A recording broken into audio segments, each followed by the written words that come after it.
Today, we will be painting. Today, we will be painting some mountains. We'll be painting some snow-capped peaks. These are the easiest mountains to paint. We'll start with a canvas, a plain white canvas. Now, we're going to get all our paint on our palette right away. We have to get them out first so that we have them. We don't want to be needing more paint in the middle of a snow cap. We can't have that. The first step is the background. Use the largest spackle knife you can find. Just dip the knife in ever so slightly. You want just the smallest amount of paint on the knife. Now, we're just going to swirl it around on the canvas. Feel free to just swirl away. Swirl up, swirl down. Just make sure you aren't getting too much paint on the canvas. Remember, we're doing this with off-white. We don't want pure white. That would be disturbing. So just swirl that on like this all over. Next, we're going to draw a horizon line. All we need is a little line. We're just going to drag it right across the canvas like so. Make sure you're dragging nice and steady. If it wiggles too much, you won't have the horizon. The horizon sets the stage for the entire painting. Now, just blow on it a little bit. We just want to make sure it's set. Now get a whole lot of paint on a slightly medium spackle knife. You don't want to wipe or spread, just dab.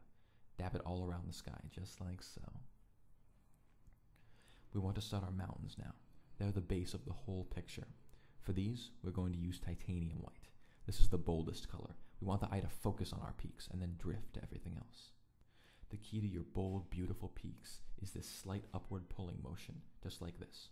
Just wiggle the knife on up, just wiggle it. You want to make little triangles, not right triangles. Have you ever seen a triangle-shaped mountain peak? No, they're off triangles, if you will. It's up to you. How many peaks do you want? I want 3. That's how many I will do, but it's your world. You make the peaks, just like so. You might be getting tired by now, but you just have to push through. We have the hardest part out of the way. We're going to go to clouds now. This is the time to have fun. We're going to go bold with the color of the clouds and mix it up a little bit. I'm going to use Cosmic Latte. Don't worry, it won't look too out there. You just want something with a little bit of an edge. Now, just take your knife and fluff it on the canvas, just like so. Just fluff it around. Make sure your clouds are realistic. It isn't realistic to have a whole sky full of clouds. Just fluff a few here, fluff a few there. That's all. 2 more steps. We need to make some trees to set the scenery. We worked so hard on the sky and the peaks. Now the bottom half needs our attention. For the trees, we're going to use 2 colors and blend them. We'll start with antique lace. Start with a little spackle knife. Just dip it in the antique lace and tap it on the canvas.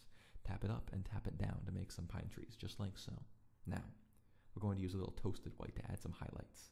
Get just a little on your knife and wipe most of it off.